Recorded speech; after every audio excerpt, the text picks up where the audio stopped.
नमस्कार मैत्रिणींनो. आपण 8 मार्चला महिला दिवस साजरा करतो.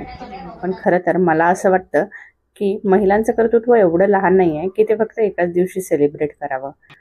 हां, पण त्यांच्या आयुष्यात असा एक दिवस नक्कीच असावा, की तेव्हा त्या फक्त स्वतःला वेळ देतील, स्वतःला पॅम्पर करतील. चला तर मग जाणून घेऊया, की आम्ही कसा केला महिला दिवस सेलिब्रेट.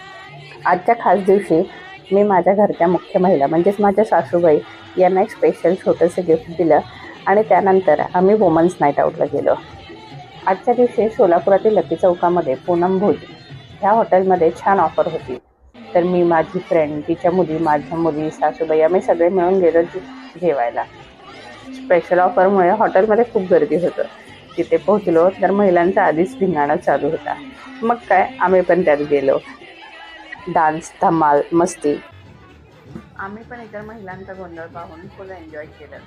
आलेल्या बायकांना एवढं गोंधळ करताना बघून मित्र बिचारी शांत बाजूला बसली होती. 60 वर्षाच्या आजींचा डान्स बघून माझ्या सासूबाईंना सुद्धा डान्स करण्याचा मोठा काही आवडता आला नाही. त्यांनी सुद्धा या पार्टीत एन्जॉय केलं मनापासून. इथील जेवण अगदी अप्रतिम आणि स्वादिष्ट होतं. 270मध्ये अनलिमिटेड थाळी खरंच खाण्यासारखी होती. तर मेन मुद्द्याकडे जाऊ, की महिला दिवस नक्की कशासाठी साजरा केला जातो. न्यूयॉर्क सिटीमधील 1908मधील घटना. एका वस्त्रोद्योग कारखान्यात काही महिला काम करत होत्या.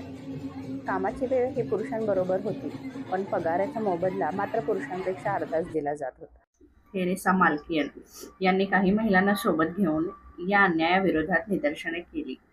या महिला रस्त्यावर येऊन आपल्या अन्यायासाठी लढल्या. अमेरिकेतील एका सोशल पार्टीने या महिलांना पाठिंबा दिला आणि 28 फेब्रुवारी 1909 मध्ये पहिला महिला दिवस साजरा करण्यात आला. त्यानंतर 1910 मध्ये झालेल्या आंतरराष्ट्रीय महिला परिषद मध्ये एक सूचना जाहीर करण्यात आली. त्यामध्ये 8 मार्च हा दिवस महिला दिन म्हणून साजरा करण्यात येईल अशी सूचना करण्यात आली. ही होती महिला दिवस स्थापित होण्याची स्टोरी. अशा अजून वेगवेगळ्या स्टोरीज जाणून घेण्यासाठी फॉलो करा रजनी जगताप 19. थँक्यू.